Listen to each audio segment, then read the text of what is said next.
Hello students, Shri Shyam school के YouTube channel पे आपका स्वागत है।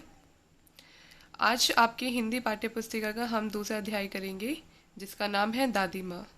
चलिए पढ़ना शुरू करते हैं। कमजोरी ही है अपनी, पर सच तो यह है कि ज़रा सी कठिनाई पड़ते, बीसों गर्मी बरसात और बसंत देखने के बाद भी मेरा मन सदा नहीं तो प्राय अनमना सा हो जाता है। ये जो आपका जो ये पार्ट है, इसमें जिनके बारे में बात हो रही है वो कह रही हैं कि भले ही इसको कमजोरी कह लो, पर ये सच है कि जैसी उन्हें थोड़ी सी मुश्किलें दिखाई देती हैं, कोई कठिनाई उन्हें उनके सामने आती है, तो जो बीसों गर्मी बरसात और बसंत देखने के बाद भी, मतलब गर्मी चली जाती है फिर बरसात का मौसम, मतलब इतना टाइम, एक तरह से क्या है, जो इतने इन्होंने इतने सारे मौसमों की बात करी है, उससे मतलब सिर्फ ये है कि इतना समय बीतने के बाद भी उनका मन हमेशा नहीं, पर कभी ना कभी फिर क्या हो जाता है, दोबारा अनमना सा हो जाता है। अनमना सा मतलब कि बेचैनी होने लग जाती है। जैसे ही उन्हें जीवन में थोड़ी सी भी कठिनाई अगर उन्हें सामना करना पड़ता है, उनका मन कैसा हो जाता है, बेचैन हो जाता है। मेरे शुभचिंतक मित्र मुंह पर मुझे प्रसन्न करने के लिए आने वाली छुट्टियों की सूचना देते हैं। शुभचिंतक मित्र मतलब हमारे वेल विशर्स, जो हमारे बारे में अच्छा सोचते हैं, ठीक है, हमारे लिए अच्छा करते हैं, उनको हम शुभचिंतक बोलते हैं। पर इसमें क्या कह रहे हैं कि जो उनके वेल विशर्स, जो फ्रेंड्स हैं, जो उनके शुभचिंतक मित्र है, वो उनके सामने तो मतलब उनको खुश करने के लिए छुट्टियों की, मतलब उनको बताते कि हाँ छुट्टियां आने वाली, लेके होता है ना, छुट्टियों के टाइम में हम लोग बहुत सब खुश रहते हैं, तो ऐसे ही उनके सामने तो अच्छा बनते हैं, उनको खुश करने के लिए ऐसी सूचना दे देते हैं। लेकिन उनकी पीठ पीछे क्या बोलते हैं, मुझे कमजोर और जरा सी प्रतिकूलता से घबराने वाला कहकर मेरा मजाक उड़ाते हैं। पर उनके पीठ पीछे उन्हें क्या कहते हैं, कमजोर कहते हैं। मतलब कि जरा सी प्रतिकूलता, मतलब प्रतिकूलता का मतलब होता है विपरीत, अपोजिट। जो भी सिचुएशन हमसे कोई अपोजिट चल रही हो, हमें कौन सी सिचुएशन पसंद है, जिसमें हमें खुशी मिलती हो, लेकिन अगर जिसमें हमें थोड़ा सा भी दुख हो, हमें थोड़ा सा भी कष्ट होता है, हमें वो सिचुएशन अच्छी नहीं लगती, तो वही सिचुएशन क्या होती है, प्रतिकूलता होती है। ठीक है। तो उनके पीठ पीछे उनको क्या कहते हैं उनके दोस्त, कि ये तो कमजोर है, कि जरा जरा सी प्रतिकूलता वाली सिचुएशन देखते ही उनका क्या हो जाता है, मन घबराने लग जाता है, और ये कह कहकर उनका मजाक उड़ाया जाता है। मैं सोचता हूँ, अच्छा अब कभी उन बातों को ना सोचूंगा। तो फिर उस टाइम पे जब उनका ये चीज़ सोच रहे होते हैं कि हाँ मेरे दोस्त मेरे ऐसे मजाक उड़ाते हैं, तो उस टाइम पे वो क्या सोचते हैं इस चीज़ को, कि अब मैं कभी इस बात को नहीं सोचूंगा। ठीक है, जाने दो, सोचने से होता ही क्या है। लाइक हम भी होते हैं ना, कई बार क्या कहते हैं, सिचुएशन से ऐसे ही दूर भागने के लिए हम कहते हैं चल छोड़ना यार, क्या करना। तो सेम ऐसे ही वो भी क्या करते हैं, इससे की सिचुएशन को देख के क्या बोलते हैं कि अब मैं इन बातों को कभी सोचूंगा ही नहीं, सोच जाने दो, सोचने से होता ही क्या है। पर हम चाहे कितना ही हम उस सिचुएशन से दूर भाग ले, पर कभी हम उन सिचुएशन से दूर नहीं भाग सकते। लेकिन फिर वही इसमें कह रहे हैं कि बरबस मेरी आंखों के सामने शरद की शीत किरणों के समान स्वच्छ शीतल किसी की धुंधली छाया नाच उठती है। मतलब कहने का क्या है इनका, कि हम चाहे सिचुएशन से कितने ही दूर भाग ले, लेकिन वो सिचुएशन हमसे कभी दूर नहीं भागेगी, या तो उस प्रॉब्लम का सॉल्यूशन निकले, तभी वो सॉल्व होगी वो प्रॉब्लम। अदरवाइज वो हमेशा हमारे सामने ऐसे ही आती रहेंगी। शीत किरणों के समान स्वच्छ मतलब क्या है यहाँ पर, जैसे क्या कहते हैं, सर्दी के मौसम में ठंडी हवाएं चलती रहती है और वो हमारे सामने, और धुंधली छाया मतलब कि जैसे सर्दी के मौसम में होता है ना, फॉग होती है, ठीक है, उसमें हमें, पर फिर भी हमें उसके पीछे हमें हर चीज़ें दिखाई दे रही होती हैं। तो सेम ऐसी ही बात की है, चाहे हम आप किसी से कितना ही दूर भाग लो, लेकिन जो प्रॉब्लम है वो हम उससे मुंह नहीं फेर सकते। ठीक है, वो आपके सामने आती ही रहेगी। मुझे लगता है जैसे क्वार के दिन आ गए हैं, मेरे गांवों के चारों ओर पानी ही पानी हिलोरे ले रहा है। क्वार का मतलब क्या, तो क्वार के दिन कौन से होते हैं, जो आपके इसको हम कार्तिक मास में बोलते हैं, और ये आपका जो महीना होता है सितंबर अक्टूबर के बीच में आता है। ठीक है। तो उसके बारे में बात कर रहे हैं कि उसमें क्या होता है, मतलब सर्दी आने वाली होती है ना। तो जब सर्दी आने वाली होती है तो उस टाइम पे क्या होता है, ठंडी हवाएं चलने लग जाती हैं, इस तरह की फुहारें चलने लग जाती है ना। तो उस टाइम की बात कर रहे हैं कि उन्हें ऐसा लगता है कि मेरे गांव में चारों ओर पानी ही पानी हिलोरे ले रहा है, मतलब कि पानी में लहरें उठ रही हैं। दूर के सिवान से बहकर आए हुए मोथा और साई की अध गली घासें, घेऊर और बन प्याज की जड़ें तथा नाना प्रकार की बरसाती घासों के बीच सूरज की गर्मी में खोलते हुए पानी में सहकर एक विचित्र गंध छोड़ रहे हैं।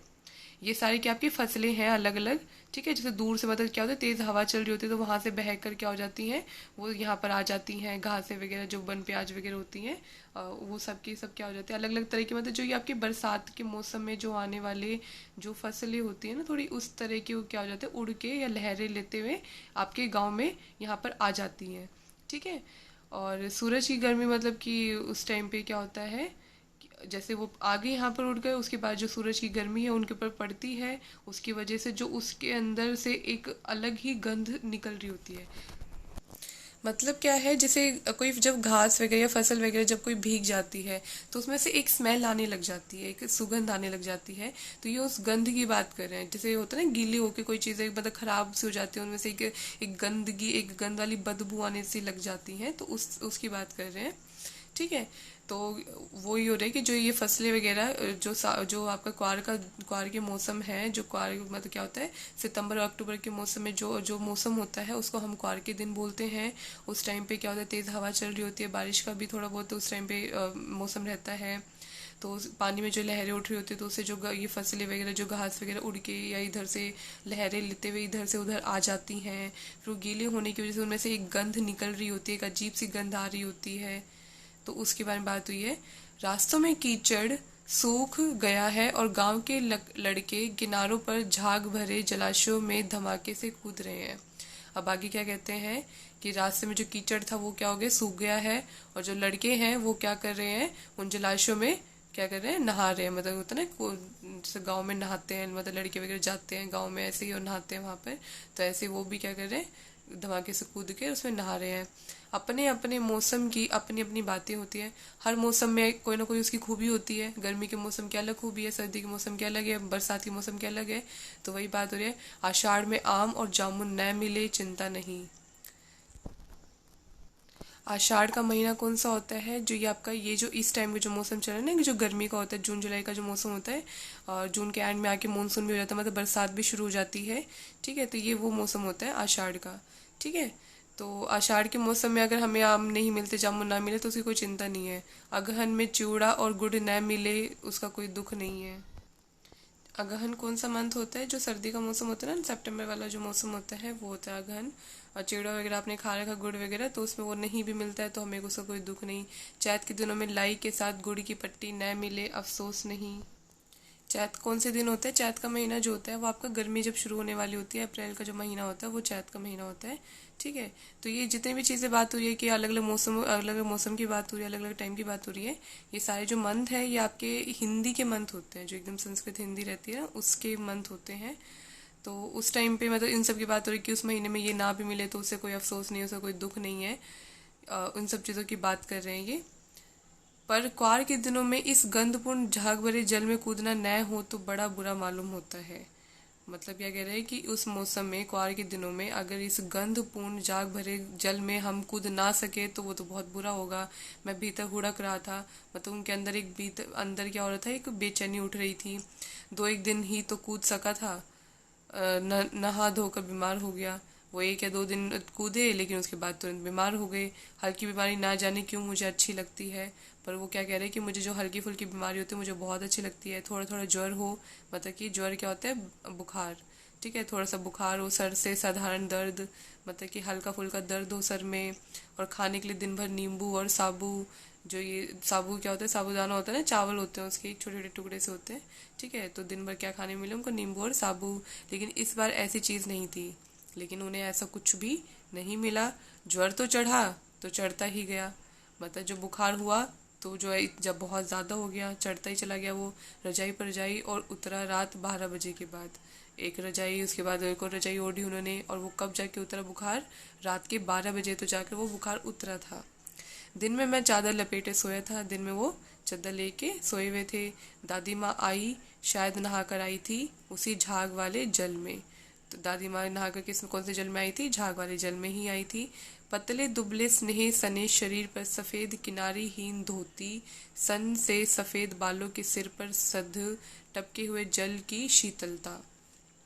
मतलब दुबली पतली थी वो, ठीक है, स्नेह सने शरीर पर, मतलब क्या था, एक दादी माँ होती ना जिनके मतलब जिनके मुंह पे हमेशा प्यार ही झलकता है, तो उनसे वो उसकी करिए। उन्होंने क्या पहन रखी थी, सफ़ेद धोती, मतलब कि सफ़ेद साड़ी पहन रखी थी, किनारीहीन, मतलब उसके किनारे पे भी कोई बॉर्डर नहीं था। ठीक है, और उनके सर पे भी क्या थे, सफ़ेद बाल थे, और उनके बालों में से क्या था, पानी टपक रहा था, ठंडा शीतल पानी टपक रहा था। आते ही उन्होंने सर पेट छुए। उन उस जैसे वो दादी माँ आई, सबसे पहले उन्होंने क्या किया, उसका सर छुआ और पेट छुआ। आंचल की गांठ खोल किसी अदृश्य शक्तिधारी के चबूतरे की मिट्टी मुंह में डाली। इसमें क्या है, मतलब जैसे पहले टाइम में होता था ना कि कुछ ऐसे ही करते थे कि विभूति वगैरह लगा दी, लाइक किस तरीके से। तो उन्होंने क्या करता, अपने जो उनका जो साड़ी का जो पल्लू था उसमें उन्होंने एक गांठ बांध रखी थी, जिसमें उन्होंने क्या है, मिट्टी सी मुंह में, मतलब मिट्टी सी उन्होंने बांध रखी थी। तो उन्होंने खोल के उसको क्या किया, उसके मुंह में डाल दिया और थोड़ी सी माथे पे लगा दी। ठीक है, वो विभूति वगैरह रहती थी ना पहले टाइम में, राख जिसे बोलते हैं, तो वो लगा दी थी उन्होंने। दिन रात चारपाई के पास बैठी रहती, वो हमेशा उनकी देखभाल के लिए चारपाई के पास बैठी रहती थी। कभी पंखा झलती, कभी जलते हुए हाथ पैर पकड़ कपड़े से सहलाती, सर पर दालचीनी का लेप करती।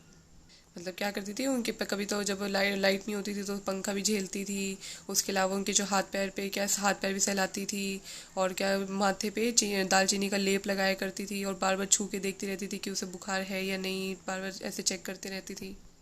हांडी में पानी आया कि नहीं, उसे पीपल की छाल में छोका कि नहीं, खिचड़ी में मूंग की दाल एकदम मिल तो गई है, कोई बीमार के घर में सीधा बाहर से आकर तो नहीं चला गया, आदि लाखों प्रश्न पूछ पूछ कर घर वालों को परेशान कर देती। मतलब दादी माँ जो थी वो इतना ज़्यादा उसका ध्यान रखती थी हर चीज़ का, कि पानी हांडी में है या नहीं है, या जो पीपल की छाल में ही क्या कहते हैं छोंक लगाते लगाया, या जो खिचड़ी बनाई थी उसमें मूंग दाल का ज़्यादा मिल तो नहीं गई, या जो बाहर से आया करता था उनसे पूछती रहती थी कि वो सीधा कहीं ऐसा ना कि बाहर से आते सीधा उनसे मिलने चली जाए। ठीक है, उसके अलावा और बहुत सारे लाखों ऐसे क्वेश्चंस पूछती रहती थी उसके घर वालों से, और सबको ऐसे परेशान कर देती थी।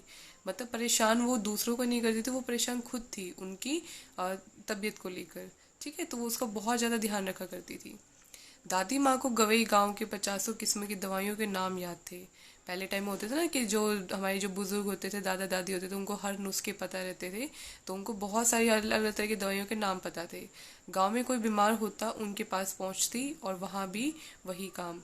मतलब सिर्फ ऐसा नहीं था कि सिर्फ उसी की देखभाल करी थी, उसके अलावा गांव में कोई और भी बीमार होता था तो उसके पास भी पहुंच जाती, और वहां पर भी यही सब काम करती थी।